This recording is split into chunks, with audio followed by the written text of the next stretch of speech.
Welcome to Locked On's 2023 NFL Mock Draft Special, the most comprehensive mock draft, with local and national experts providing insight and analysis you can't get anywhere else. Don't miss a single pick as we discuss where the future stars of the NFL will call home. Part of the Locked On Podcast Network, your team every day. Welcome back to the 2023 Locked On NFL Mock Draft Special, the most comprehensive mock draft you will find, and it has grown. We're 6 episodes total. This episode 4, we're going picks 17 to 22 on today's episode. Unparalleled insight from the war rooms of all 32 teams, thanks to local experts on the Locked On Podcast Network, your team every day. And don't worry, your team will be covered if you don't have a first round pick. We're going into round 2 and 3 to make sure we get everybody's first selection if your team is not picking in round 1. So you'll want to stick around, make sure you don't miss a minute of the action, and who knows, your team might move up higher than you expect. A lot of trade talk happening in the Locked On War Room between hosts as well. So you'll hear from not only the NFL hosts, we'll hear from college hosts, we'll hear from Damian Parson, who is the co-host of Locked On NFL Draft. We've got the draft dudes from Locked On NFL Scouting here as well, Kyle Krabs and Joe Marino. Love their insight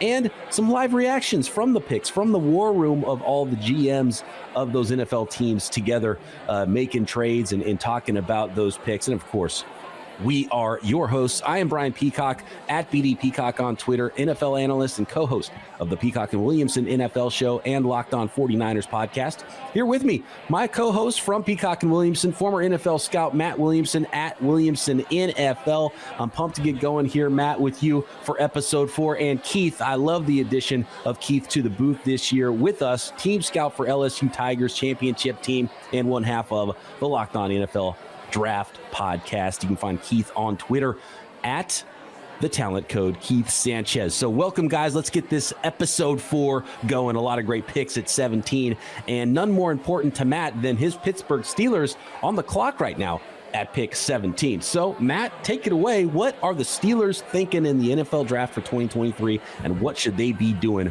right now? Yeah, it just so happens my Steelers are on the clock, so the easy discussion for me. I really like Darnell Wright, but the Steelers are not in the market for a right tackle. I mean, they are very happy with Chuks Okorafor, and I don't know that Wright can swing to the left side. Maybe the chalkiest pick in mocks across the internet is Joey Porter going to his dad's old team. And believe it or not, the Steelers are they show a little bit of nepotism with their additions here. Haywards, Watts, things like that, drafting a quarterback from the same town, the same facility, in the first round last year. So they like guys they know a whole lot about, and they know a whole lot about Joey Porter Jr. It might just be that easy. Yeah, they like guys that they know a whole lot about, but they also want guys that know a whole lot about film, right? What is the Steelers culture? What does it mean to be a Pittsburgh Steelers? So it's been chalky because we know how important that is, man, that these guys step in and understand how to be professionals. And the big reason why I was high on Kaiir Elam last year, right? Because he had the bloodlines. His father, uncle played in the NFL. So, I mean, why this could be, people are probably tired of seeing it. I think it's one of those situations where you're getting an instant guy that can step in because he's going to know how to be a professional and, more importantly, know how to be a Pittsburgh Steeler. Mm-hmm. Yeah, we saw it last year with Pittsburgh and drafting Pickett out of Pitt, right in their backyard. They knew more about him than anybody, knew more about him than any other prospect in the draft. If it's not Joey Porter Jr. here, who would be deserving of this selection at pick 17, Keith, is there a prospect or two that are just at the very top of your board that if you're throwing need out the window, you should be coming up in the next couple picks? To be honest, and I know this doesn't sound great, I don't think so, right? Maybe you go Jordan Addison and go wide receiver, but how much different is he from Deontay Johnson, right? Because the Steelers there's not so much an edge rusher. I think Alex Highsmith is one of the most underrated players in the NFL, man. So I don't think it's that, and they need a linebacker, but I'm not sure you're going to draft any linebacker this high. So I think you go cornerback, possibly wide receiver. Bijan would not fit because they already have Najee Harris. So I think it's probably corner. Here we go. The pick is in. Let's get this rolling. Episode 4, pick 17 in the Locked On NFL mock draft. Christopher Carter standing by with Locked On Steelers to make the pick. I'm Chris Carter of the Locked On Steelers podcast, and in the Locked On mock draft with the 17th overall pick, the Pittsburgh Steelers select none other than cornerback, Joey Porter Jr. of Penn State. This being a no-brainer for the Steelers. As we talked about with the Steelers' needs, it was primarily going to be in the first round if they can get one of the top 3 offensive tackles or one of the top 3 cornerbacks. With all the offensive tackles rushing off the board and the picks just a few slots before the Pittsburgh Steelers, there was no question that if Joey Porter Jr. fell down to 17, I was going to have to take him. Joey Porter Jr., of course, the son of Joey Porter, former Steelers Super Bowl champion linebacker, and Joey Porter Jr., a guy who played his high school ball in Pittsburgh in games that Mike Tomlin used to attend all the time. The two still have a very good relationship to this day. Joey Porter Jr. has a lot of ties still to the Pittsburgh area, and there's going to be a lot of excitement when the son of a former Steelers superstar returns to town. It also gets a huge need for the Steelers as Joey Porter Jr. displays really good athletic numbers and shows the ability to mirror receivers, has great footwork. Yes, he lacks the ball production with only 1 interception in his college career, but when you look at his ability to cover, he was only targeted 30 times in his final year at Penn State, and if he gets targeted more, I think he'll have more chances to make plays on the ball. For more, follow the Locked On Steelers podcast only on the Locked On Podcast Network. And it is Joey Porter Jr. out of Penn State, the cornerback. Matt, how does Joey Porter fit into that Steelers defense? Really well. I mean, he is very physical. We know that's stressed around here. They're not at the very top of the league in man coverage, but I think they were 6th or 7th in terms of percentage of man coverage that they play, which is his specialty. He wants to beat you up at the line of scrimmage. He's not really an off player. And the familiarity has immense value to me, to be very honest. And the one thing we didn't mention about his dad was he was a position coach here for some time when Joey Porter Jr. was in high school, and you'd see Joey Porter Jr. out back on the fields working out and doing things here. So the familiarity goes a long way. Zach Sako is the host of Locked On Nittany Lions with more on Joey Porter Jr. Joey Porter Jr., cornerback, Penn State. He's the best lockdown corner in this year's draft. I'm Zach Sako, host of Locked On Nittany Lions. Joey Porter Jr. has all the traits that you want in a number 1 cornerback. He's strong and physical. His press coverage skills are already top-notch. Porter has shown that you can leave him on an island and he will perform. He's an intelligent player, understands the game of football very well. After all, his dad is Joey Porter Sr., 2-time NFL Pro Bowl linebacker. He'll need some work on perfecting his hands for interceptions. Dropped a few his last season at Penn State, but he made up for it, made plenty of plays on the football with 11 passes deflected in 2022. Let's go back to Locked On NFL Draft and Damian Parson on the scouting report and the fit for Joey Porter Jr. and the Steelers. Joey Porter Jr. follows his dad's footsteps as a Pittsburgh Steeler. The height at 6'3" plus, I think 6'4", 34 inches on the arm. He's athletic. He has all the physical tools to be an outside premier corner that can play zone and match up well with specific receivers in man-to-man coverage as well. I love his instincts out of zone to be able to squat and play that kind of half-man technique in coverage. I think this is just a good fit, and it's a storyline fit as well. We love those storylines, right? Going back to the same place that his dad spent years playing on great defenses. He has a chance to be an integral part of the Steelers defense, getting back to that high level play. Pick number 18 now with Matt Derry and the Detroit Lions, the second selection for the Detroit Lions in round 1.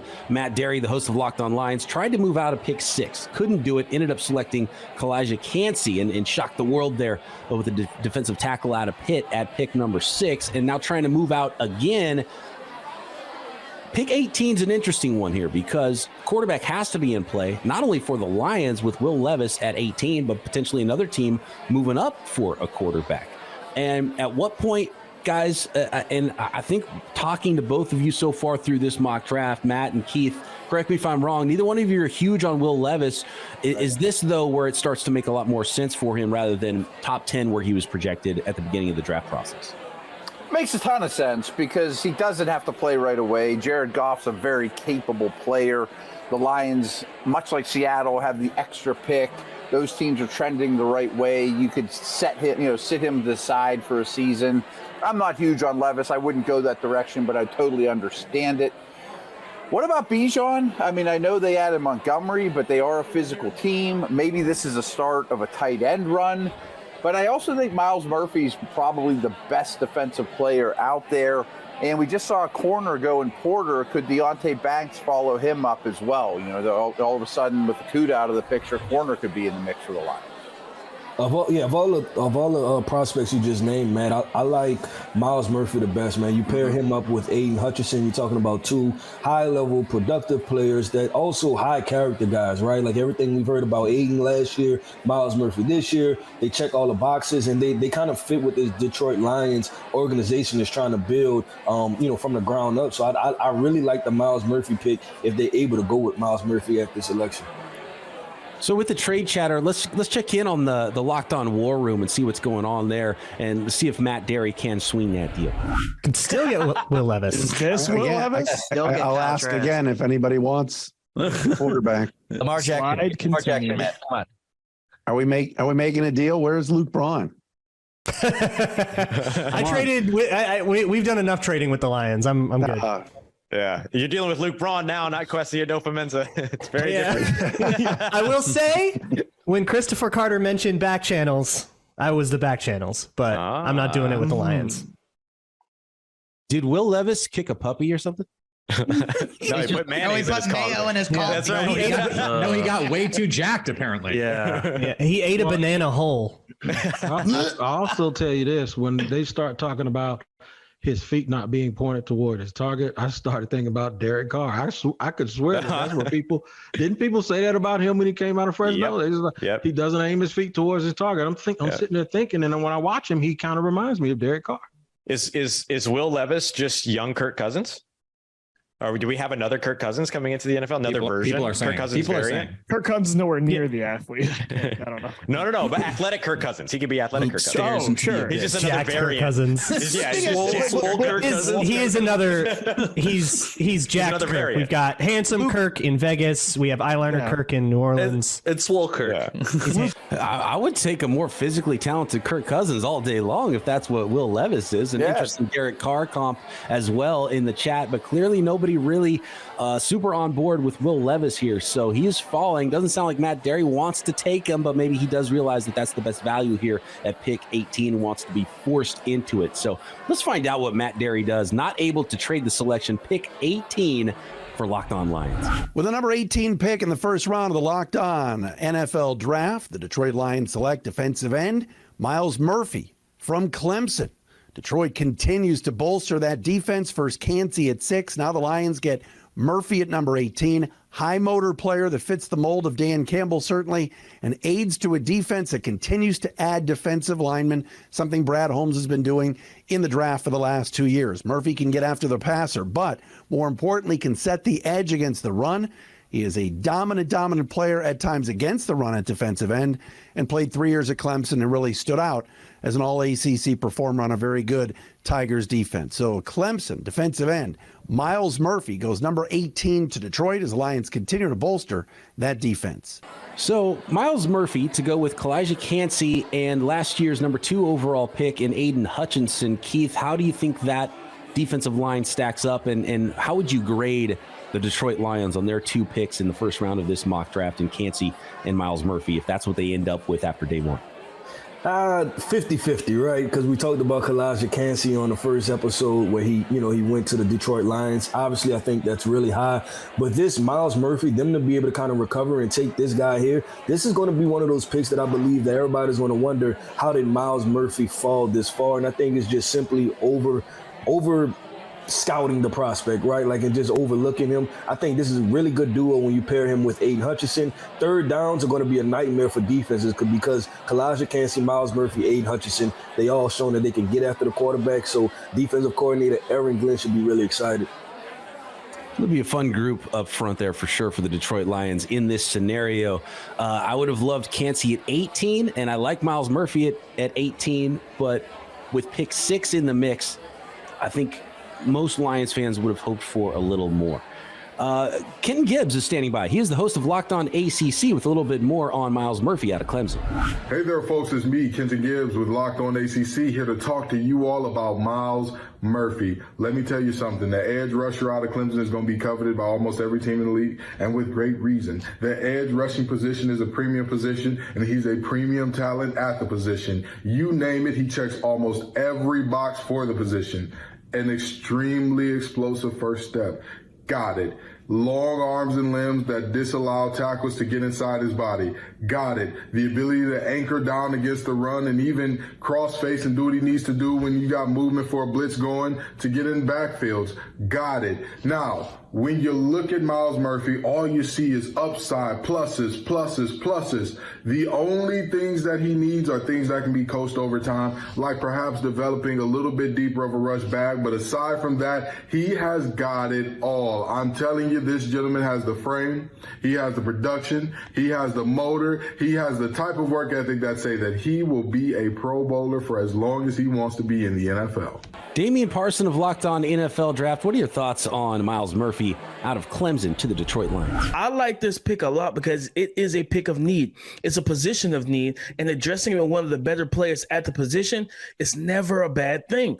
Plus, when you look at it, Aiden Hutchinson was the guy off the edge, right, last year in 2022 as a rookie. But on the other side, you had to rely on a more of a DPR, designated pass rusher with James Houston, who is more of a closing pitcher rather than a innings 1 through 8 type of guy. So he's a closer, and that's fine. But you need somebody that can set the edge in the run game, somebody that can play all 3 downs. And with both having all 3 of those guys together, I think gives defensive coordinator Aaron Glenn just a really talented trio where he could be flexible with his defensive packages and his pressure packages. So Miles Murphy, long, explosive, powerful, off the edge. What more can you want? Great pick by the Detroit Lions. Up next, the Tampa Bay Buccaneers and Seattle Seahawks at 19 and 20 are on the clock. Where will the Bucs go to start their post-Tom Brady era? That's coming up on the Locked On NFL Mock Draft Special.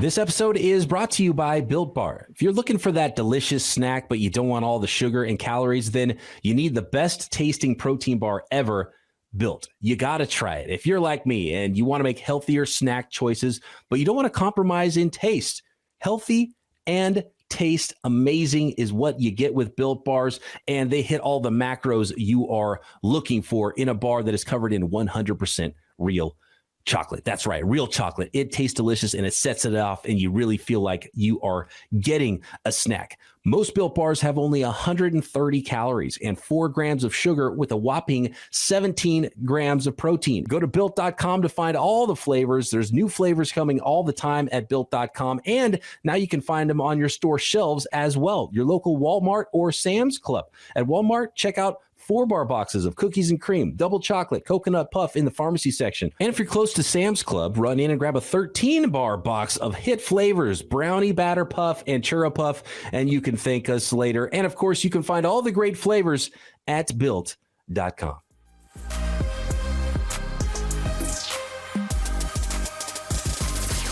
Here we go. Pick 19 is on the clock. James Yarko standing by of Locked On Bucs, getting ready to make the selection for the Buccaneers at pick number 19 in this draft. And Miles Murphy now off the board at 18 to the Detroit Lions.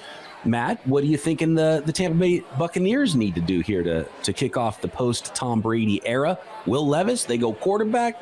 Do they help out their quarterback? Do they help out their defense? It's just such a different roster, such a different feeling roster than just 18 short months ago. Yeah, I think this is going to be a long year for the Bucs, and maybe that means you want to punt at quarterback this year and see where you land, or maybe early in next year's draft. But you have to discuss Levis. There's no question. I think Bijan is interesting here as well. There is a running back void, but I really don't want running back to be my first piece of my rebuild.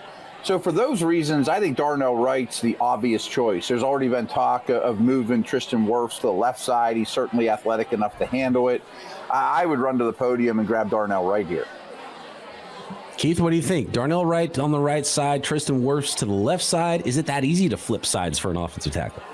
No, it's not that easy, right? But from what I've seen from Tristan Wirfs, I believe that he can do it to at least a adequate level, right? Matt mentioned this on the last episode where he said there's 64 starting tackles, but not all of them are 64 starting caliber, right? So I believe that Tristan Wirfs can at least be an average starter, and I draft Darnell Wright, and now I have 2 bookend tackles for whoever's playing quarterback. And like you say, maybe they punt on quarterback this year, they punt on this entire season, but you're able to kind of build and put some fundamental blocks there to where whoever you draft next year and put at quarterback, they'll have some protection up front.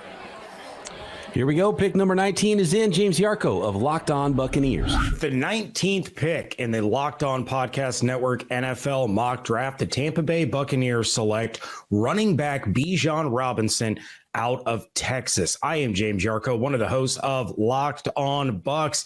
And as the draft board fell the way that it did, the top offensive tackles off the board, Brian Branch is off the board. You take a look at the Buccaneers' needs, and they do need a lot of help in a lot of different places. So you see the way that the draft lays out, and you have a top 5 overall prospect falling into their lap at 19 at a position of need. If you take a look at the Tampa Bay Buccaneers as more than a 1-year rebuild, that it's going to take 2 off seasons for them to fill all the holes on the roster, what better way for the worst rushing team in the NFL in 2022 to get back on track under offensive coordinator Dave Canales, who wants to ground and pound, than bringing in one of the best running back prospects we've seen over the course of the last few years. Now you have a guy that can put up big numbers and create big plays in spite of a average to below average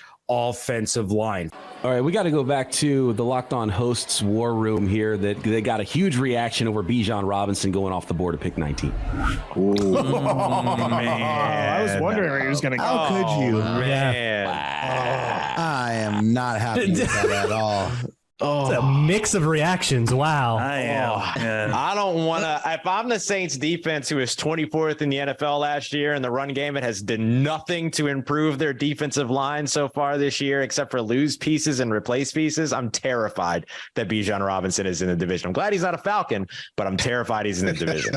I know what everybody's going to say, that he's like, you know, a generational prospect and all this, but I just don't think the Bucs make sense to take him. I think a team that's closer to winning a Super Bowl would take a luxury pick on a running back in the first round. I forget exactly the exact details, but the last 14 Super Bowl winners, all of their leading rushers in that game were like less than 5 million, and most were like around 2 million. I see what's happening with Saquon Barkley and the Giants. And I'm sorry, but the Bucs need to build out their roster and kind of restart. If they still had Brady, then I get this pick. But I don't get, even if it's a generational running back, taking running back in the first round, already kind of a red flag to me. And then the Bucs being where they're at as a team, which is, in my opinion, in the middle of a little bit of a reset, I don't necessarily know that that's where I would go, let alone it being a running back in the first round. I just don't see it. With Tom Brady being gone, with Tom Brady being gone, and who's going to block for him? Watching his team last year, I know they have a couple pieces up front, but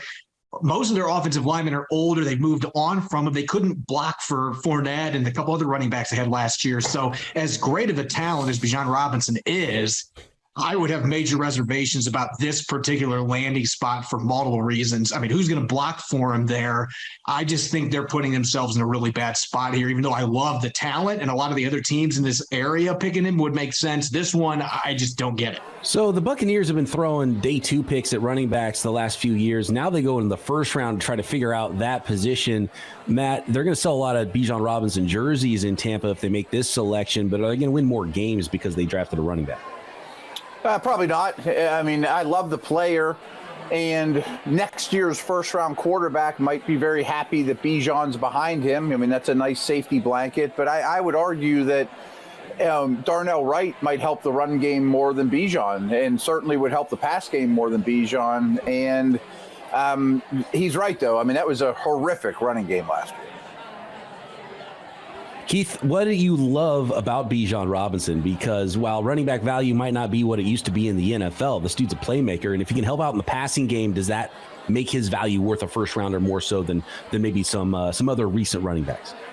Yeah, I simply think that drafting Bijan Robinson gives them a chance, right? Because I think without a dynamic running back, you don't have a quarterback. Without a dynamic running back, they have no shot at all. And we talked about the history in a couple episodes, man. We talked about Ezekiel Elliott, with those early Cowboys teams. We talked about Todd Gurley. We talked about Derrick Henry, right? Like, if he's that caliber running back, which a lot of people project him to be, then he gives them a shot to win games that they possibly wouldn't win at all. Like, this offense projects, if you look at this roster, right, probably one of the worst offenses in the NFL with whoever's at quarterback. So I think he just gives them a shot to be competitive. And I get it. And you have to listen to and pay attention to the guys, right? I think some people were mad in the war room because they were hoping that Bijan fell to them. And then, some people were mad about the fit. But I think taking Bijan, I don't love it, but I also don't hate it either. I think it's just one of those situations where you took a blue chip prospect and maybe our team looked totally different in 2 years. College expert Brandon Olson standing by to give us some more analysis on the college career of the future NFL prospect, that is Bijan Robinson. The most complete running back since AP? Zeke? Bijan Robinson out of Texas is the most complete running back prospect that we've seen in years in the NFL draft. He brings a complete skill set that can contribute immediately. And while you might say, oh, everybody uses a committee now, there's no more workhorse running back, Bijan Robinson has all the tools that any NFL team will ever ask of their lead back: pass protection, creativity as a runner and receiver. He is the complete package and about as real as you get for a prospect, and he's going to make an NFL team very happy. Damian Parson of Locked On NFL Draft, he is the running back guru with some kind words, but what about the fit for Bijan Robinson to the Buccaneers? He's a blue chip player. This is not a position of need. You have Rachaad White. Are you giving up on him? I'm confused by the pick. I think he can fit what they do. He fits most offenses. Zone, gap. He's a good receiver out of the backfield. He has open field speed. He's elusive. He has good contact balance, good vision, and typically good patience. But I just don't see the reason to drafting him here unless you're just saying, hey, we want to get go ahead, and we know that we have a bad quarterback situation in terms of the battle of Kyle Trask and Baker Mayfield. And if that's the case, you want to run the ball heavy, I totally understand it. But overall, I just think this is a weird fit for me in terms of what they need and what they select. I'm Joe Marino. He's Kyle Krabs. We're from the Locked On NFL Scouting Podcast with the Draft Dudes, and we got a running back. And I would say finally we got a running back because Bijan Robinson had to wait until pick 19 to come off the board. Kyle, I think we both agree that this is one of the best three players in this draft, regardless of position. And some teams along the way that I thought would have made a lot of sense to add this talent didn't. And he falls to the Tampa Bay Buccaneers. And we know Tampa's been trying to get this running back thing figured out for a while with, some of the early picks that they've made that haven't really panned out. You got Leonard Fournette and kind of the roller coaster that he's been. They obviously have some other questions with this roster, but for a team that's in transition in some ways, they've kept a lot of their veteran talent around. I think having a back like this to lean on could be a major asset for Baker Mayfield as he probably takes over as his team starting quarterback, gives them something to lean on, makes life easier for him. And in a wide open NFC South, I feel like this gives them a bit more of an identity offensively as they move forward with Dave Canales as the offensive coordinator. Yeah, pretty dramatic shift, right? You think about Bruce Arians, Tom Brady, high-flying act, leading the league in passing attempts. Well, now what are we going to be? Well, you got Todd Bowles as the head coach, defense, and run the football, baby. Yep. We're going to keep this thing a little closer to the vest. And the only thing that I'm wondering about now is who's playing up front that's going to allow this offensive line to play at a higher level than what it did last year. Because you cut your starting left tackle.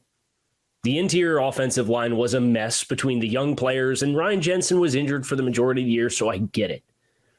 But there's a lot that has to be sorted out as far as winning up front. The good news is Bijan Robinson can make a lot of stuff happen on his own, but now you got to help him out. And if you're going to be an offensive identity with kind of the under-accomplished quarterbacks between Baker Mayfield and Kyle Trask, whoever ends up being the starting quarterback, you're going to have weapons on the outside. If running the ball is going to be the identity, then you really need to now take the next step, and you need to figure some things out up front, particularly on the left side of that offensive line. And that brings us to the 20th selection in the 2023 Locked On NFL Mock Draft Special. And that means it's the Seattle Seahawks on the clock again here at 20. They already selected at number 5, Tyree Wilson, defensive end out of Texas Tech, is the Seattle Seahawks. So what do they do at pick 20? I mean, they love running backs over there, because I wouldn't have been surprised by Bijan here at 20, but Bijan is now gone, even though they got Ken Walker, who's a really good player. You never know what the Seahawks are going to do. They're always a wild card team, especially with those late round picks, and we've seen some oddball selections from them in the past. There's still some really good players here. They drafted bookend tackles last year, so Darnell Wright doesn't really make a lot of sense. Keith, what do you like for the Seahawks here at 20? I'm wondering if they go interior offensive lineman, man. They need an interior offensive lineman. They need center help. So I'm wondering if they go John Michael Schmitz right here. It will be a little bit of a reach, but I think it's definitely a positional need. We talked about Kenneth Walker, right? They want to run the football. They want to protect the quarterback, whether it's Geno Smith or, it may be Caleb Williams or Drake May next year, right? So they need some protection. They want to run the football. John Michael Schmitz, in my opinion, is the best center in this draft.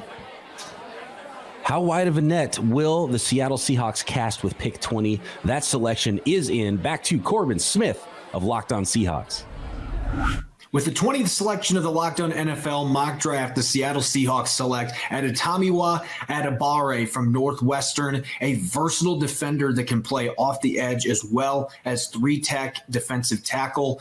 I view Adebawore playing more in the interior for the Seahawks, especially after choosing to bypass Jalen Carter with the 5th overall pick. At 285 pounds, he ran a 4.49 40-yard dash at the combine. And while that burst doesn't always show up on his film, this is a explosive, hard-nosed, physical player that caused a lot of problems for opposing guards and tackles with his ability to penetrate gaps and get into the backfield for the Wildcats. His versatility, playing multiple spots along the defensive line, and his untapped potential with his rare athletic traits for a player of his size makes him a player well worth investing a first-round pick in and adding to a defensive line that needs all the talent it can get.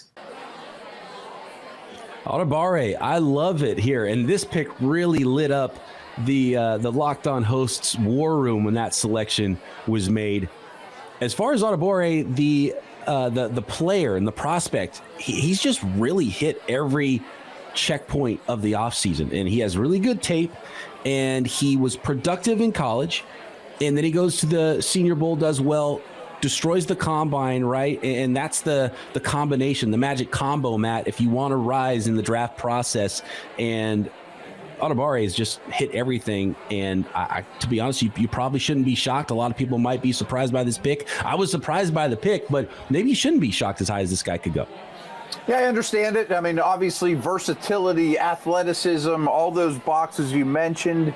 I'm sure his interviews were great as well. He's considered a really smart dude from Northwestern. So all those things I think are strong.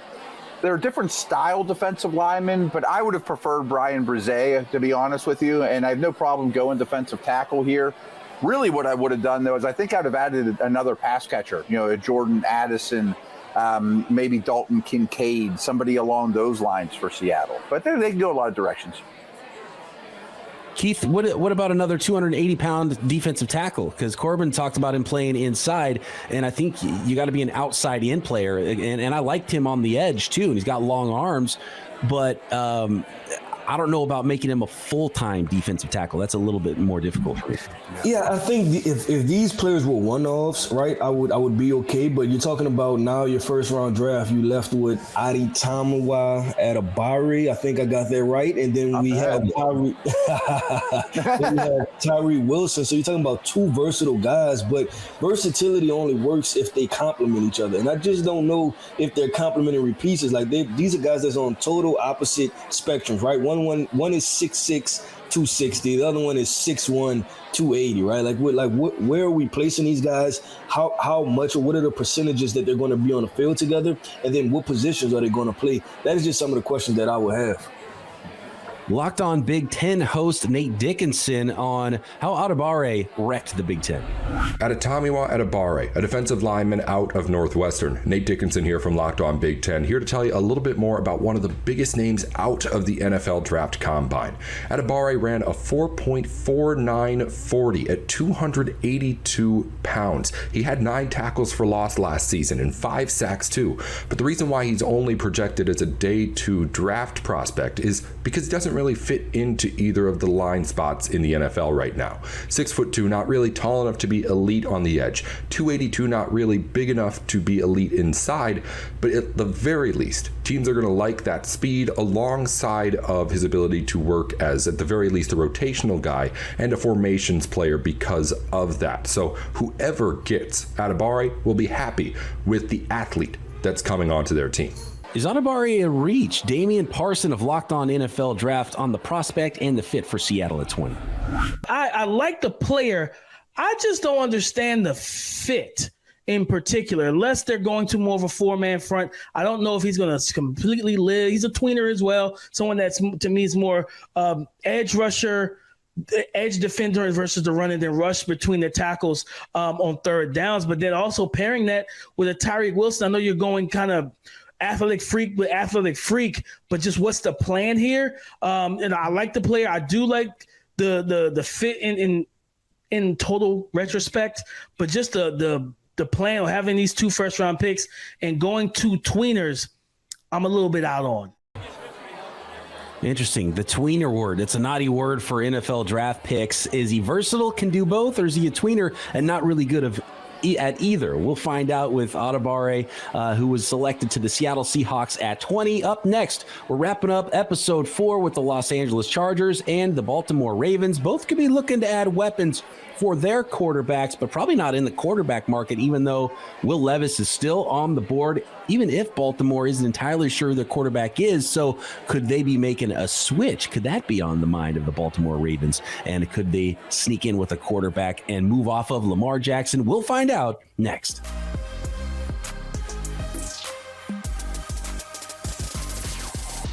Welcome back to the 2023 Locked On NFL Mock Draft Special, and it is the Los Angeles Chargers on the clock at pick 21. David Drogemeyer standing by to make that selection for the Chargers.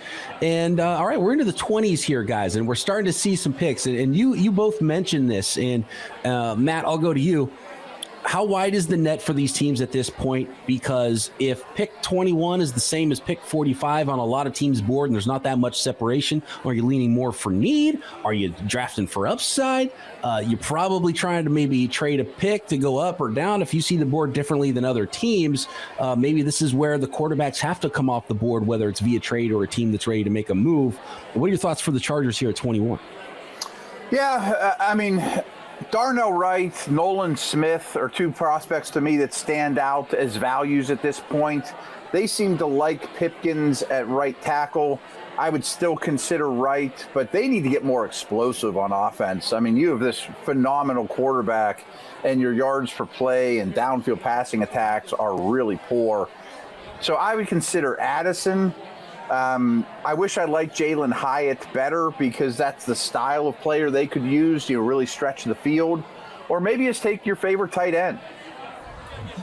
Keith, from a team, I want to ask you specifically, Keith, about from a team building perspective, when you have a superstar quarterback, do you need to help him? Because we've seen the Chiefs kind of go away from that. Do you build the rest of the team and lean on your quarterback to do what is needed on offense and make the rest of your team stronger? Or do you just keep giving that quarterback more and more weapons? And have they let Justin Herbert down in how they've built around him recently?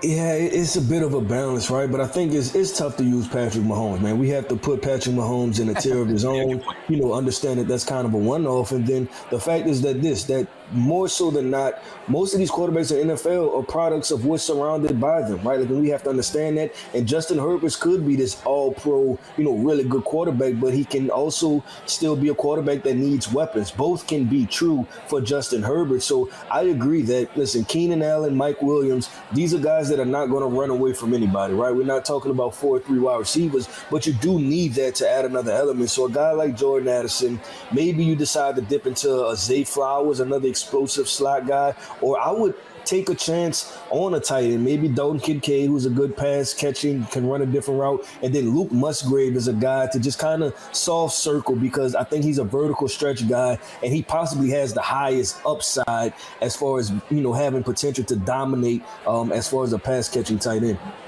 It is pick your flavor right now of the tight end class. None are off the board, and a ton of good ones, all different shapes and sizes.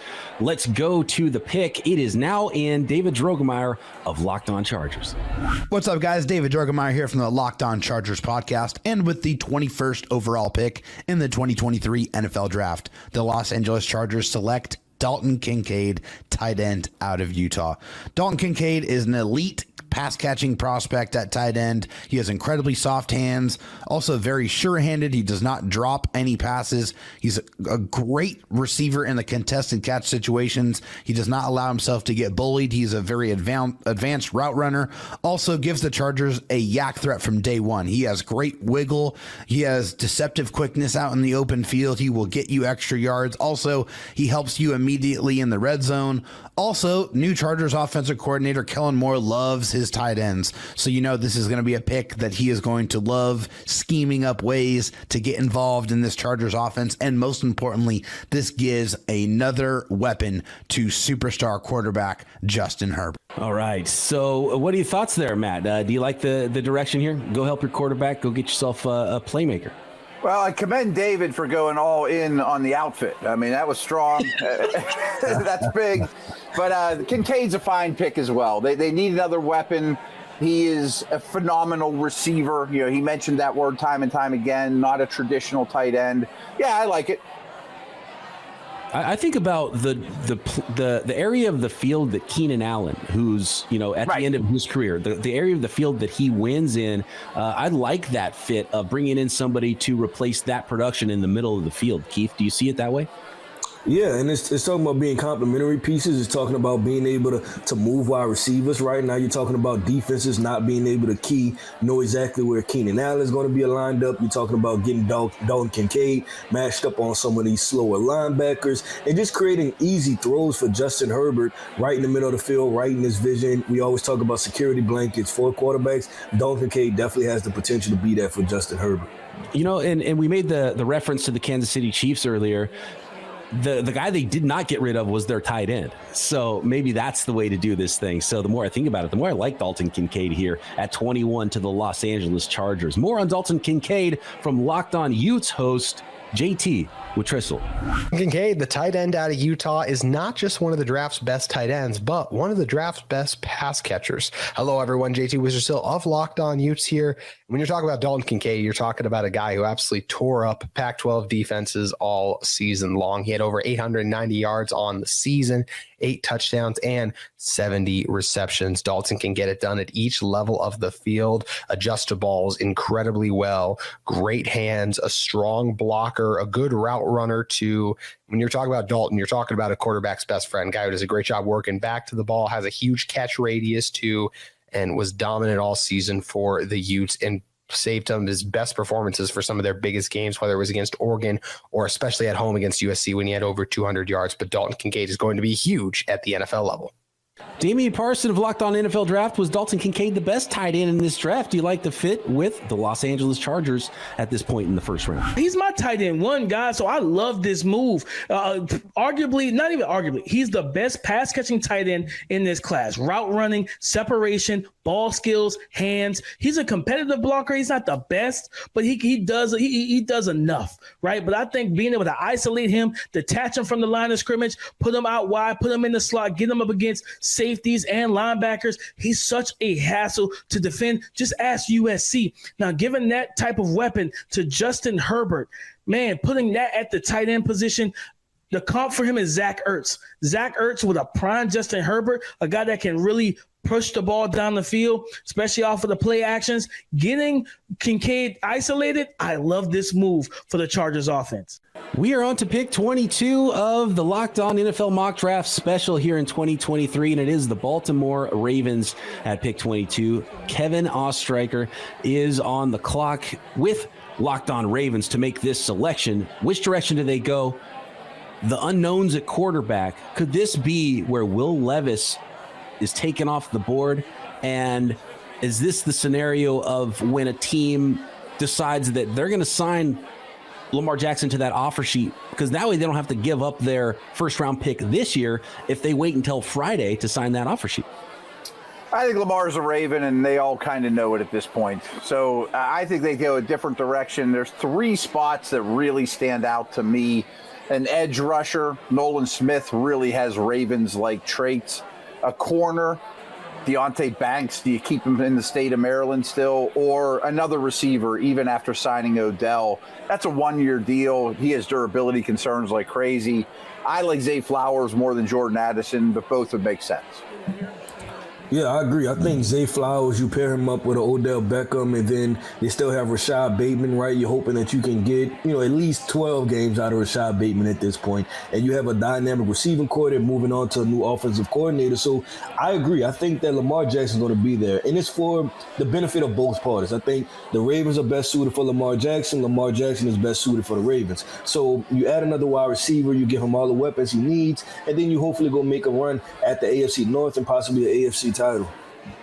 All right, let's find out. You building around Lamar or you moving off of Lamar? Kevin Ostreicher of Locked On Ravens with pick 22. This is Kevin Ostreicher, the host of Locked On Ravens, and with the 22nd pick in the Locked On Podcast Network 2023 NFL Mock Draft, the Baltimore Ravens select Jordan Addison, the wide receiver from USC. And it's no surprise to anyone, the Ravens will be potentially looking at a wide receiver here. The Ravens getting a guy in Jordan Addison that will help their receiver room out a lot. Someone who has the proven track record of very dynamic players, slots in with players like Rashad Bateman, Devin Duvernay, Nelson Aguilar, and the rest of that receiving group. And now the question is, will Lamar Jackson be back in Baltimore in 2023? But if he is, Jordan Addison adds a nice weapon to that wide receiver room that needs a couple more for the offense. But for more on the Ravens and their 2023 draft, be sure to check out the Locked On Ravens podcast, part of the Locked On Podcast Network, your team every day. So, yeah, I wonder how much of this is Lamar Jackson trying to play GM a little bit and making sure that, Odell Beckham, Jordan Addison now in the draft. Give me the weapons I need and I deserve. Then I'll come in, sign some contracts, and we'll get rolling, and let's go put up some points on offense. Keith, what do you think about here with what the Ravens are doing, adding pass catchers, and how that fits in with Lamar?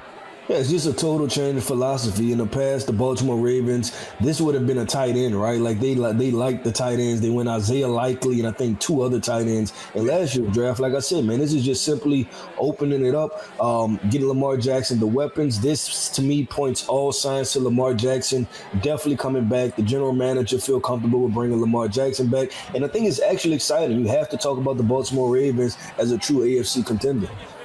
This would definitely be Lamar's best group of pass catchers he's ever had, and well-deserved.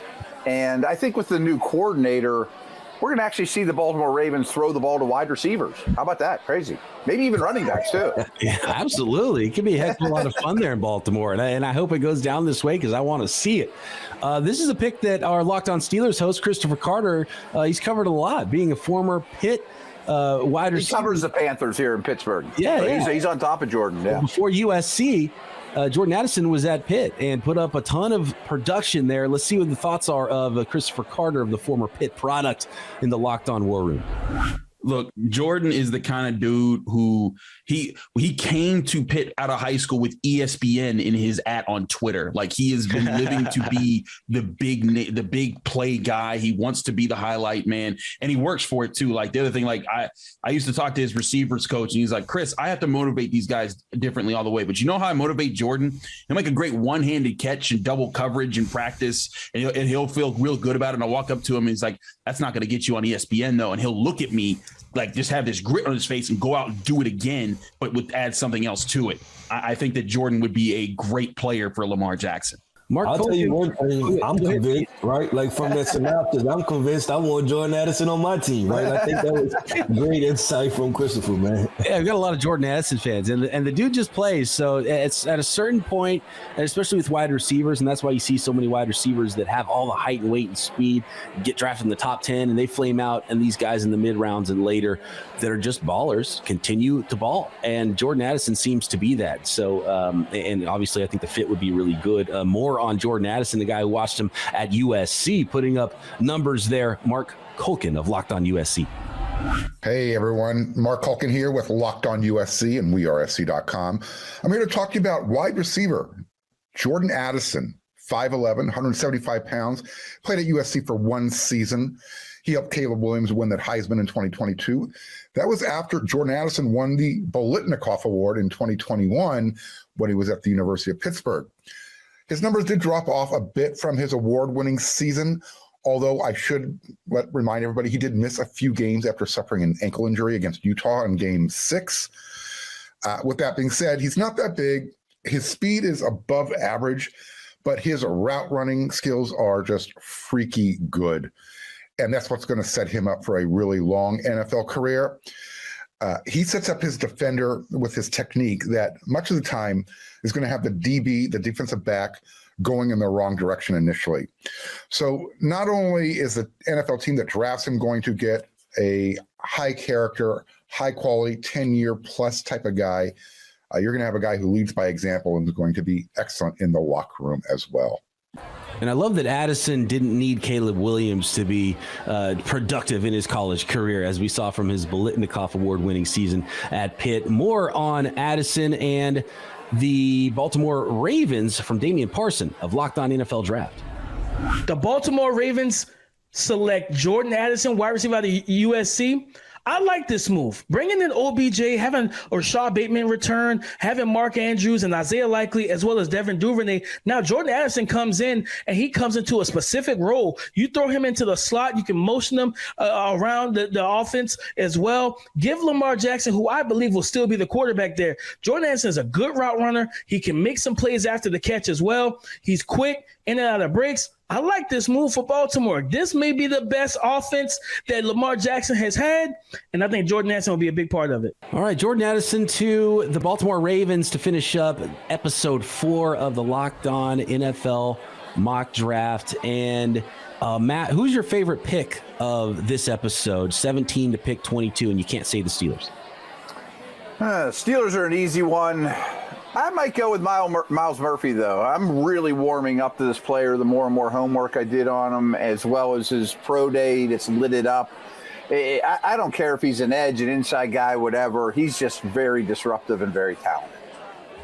I'm interested to see what Kyle and Joe of Locked On NFL Scouting say is their favorite pick of this episode of the Locked On NFL Mock Draft Special. So let's go to the draft dudes and wrap this thing up. Kyle, the Baltimore Ravens throw another bone to Lamar Jackson here, adding wide receiver Jordan Addison from USC. Kyle, I feel like the Jordan Addison conversation has really been all over the place with him coming over from Pitt and all the production that he had there in Mark Whipple's offense with Kenny Pickett throwing him the football. And then he goes to USC with a great offensive mind in Lincoln Riley, great quarterback there in Caleb Williams. But I felt like what he was asked to do was so different at Pitt compared to at USC, where I almost thought USC didn't give him the full opportunity to showcase all the different skill sets that he showed at Pitt. But obviously, we're focusing in on what he brings to this Baltimore Ravens offense, and you see route running from the slot, and that's going to be an asset to any quarterback, especially one like Lamar Jackson, who likes to throw the ball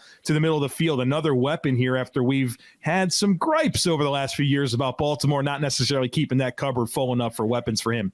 So wide receivers, the objective is to get open and catch the football, right? I heard about that, yeah. You know, Jordan Addison does that pretty darn good. And you talked about the route running from the slot. And I think about where Lamar Jackson wins most frequently as a passer and working the middle of the field and injecting Jordan Addison into that alongside the free agent signing of Odell Beckham, I think really gives you a shot in the arm for the wide receiver core, assuming that you get a fully healthy Odell Beckham Jr., which of course it has kind of been this long played out process for him to be back at 100% and sign a contract. And props, he got 18 from the Ravens. So I think when you're replacing the likes of James Prochet and Devin Duvernay as your slot receivers with Jordan Addison to go with Mark Andrews as middle of the field receivers and Odell, who can push the ball down the field, I really like it. I think if you're going to get the next evolution of Lamar, and we didn't even mention Rashad Bateman coming back from injury, this feels like the year in which the pieces have been placed around him. And now it's up to Lamar to stay healthy, perform at a high level, and earn that long-term contracts that he's been trying to get from the Ravens. I love Todd Monken now coming over there to run this offense. I feel like he's got what he needs. I mean, I'm excited to see Lamar Jackson, and whether it's in Baltimore, which I think it's going to be, or somewhere else, we get to see him without Greg Roman, right? We're going to get a real opportunity to see how much more there is to unlock for Lamar Jackson. Kyle, Seattle did a Seattle thing here. Yeah, I was just going to say, how about this Tommy Adebawore pick at pick number 20? Guy ran a 4.49 at 282 pounds at the NFL Combine. He plays inside. He plays outside. He's got good tape. He's long. Man, you mentioned this is a very Seattle Seahawks-y type pick when you think about the LJ Colliers that they've gone after in the past, but I think Adebawore is a really exciting player for them to add into the mix on that defensive front for all of the different alignments that you can use him in. And that's really the name of the game, right? Is you want your personnel on both sides of the ball to not be able to tell the other coaches, we're doing this based on who's in the game. You're going to play nickel. You're going to play sub. You're going to play speed package. You're going to play short yardage defense. There's a spot for Adebawore in all of those defensive packages, and that's what I really like about his forecast to the next level. And that's it for this episode of the Locked On NFL Mock Draft Special presented by the Locked On Podcast Network, your team every day. We're going to finish up round one and then get to beyond round one of this mock draft on the final 2 episodes. Don't forget, you can find the entire special on both audio and video at the Peacock and Williamson NFL Show, Locked On NFL Draft, and Locked On NFL Podcast feeds for Matt Williamson and Keith Sanchez. I'm Brian Peacock. We'll see you for the rest of the first round on the next episode of the Locked On NFL Mock Draft Special, part of the Locked On Podcast Network, your team every day.